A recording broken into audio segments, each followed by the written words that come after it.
Hoy vamos a ver un poco de teoría para poder identificar los tipos de matrices.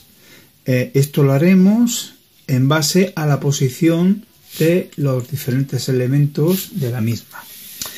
Empezaremos diciendo que los elementos de una matriz los denotamos de manera genérica como A con un subíndice I, J, los cuales nos representan la posición en fila y columna dentro del cuerpo de la matriz.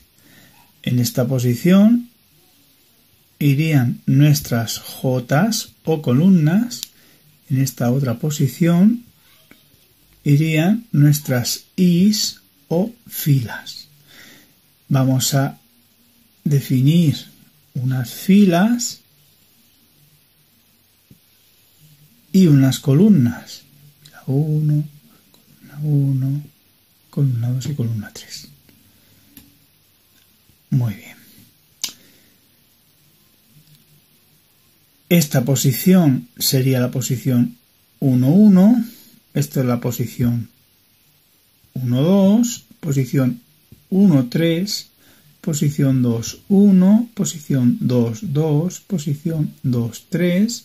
Posición 3, 1. Posición 3, 2. Y posición 3, 3. Muy bien.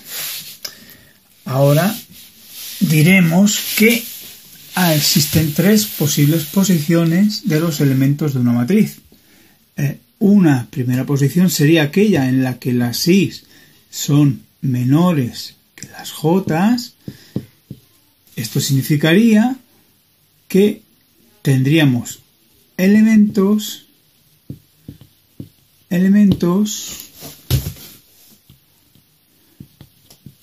por encima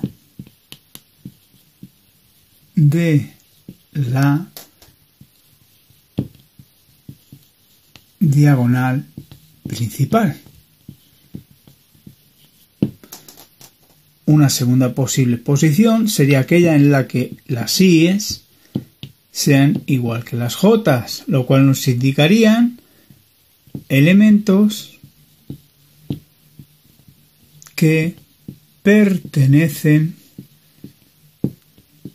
a la diagonal principal. Y por último, aquellos elementos cuyas i's son mayores que las jotas.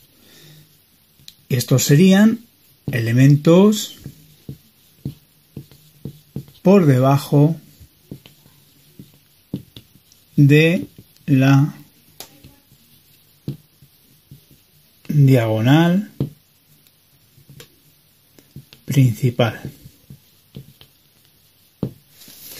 Vamos a ver si esto es cierto. Nos vamos a nuestra matriz y vemos que la diagonal principal, efectivamente, vemos que es esta y comprobando las i's y las jotas vemos que estas coinciden.